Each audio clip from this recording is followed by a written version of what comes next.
Nhưng mà mọi chuyện anh làm á là anh quá yêu em mà thôi. Xuất phát điểm của chúng ta đến với nhau á không phải là tình yêu, nhưng mà tôi luôn cố gắng vun đắp cho cái gia đình này. Còn anh đã làm gì trong thời gian qua? Anh tự mình suy nghĩ đi. Vân ơi, anh xin lỗi.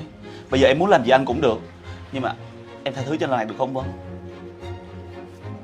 Cô ta chỉ đi với anh một đoạn đường ngắn ấy, nhưng mà anh luôn tin tưởng cô ta. Còn tôi nè, sống với anh quanh năm á thì anh lại luôn miệt thị. Mình kết thúc ở đây đi.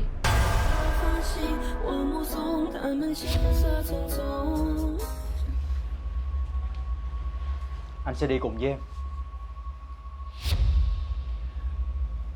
Đoạn đường về sau á, em không có muốn đi cùng ai hết. Em muốn đi một mình.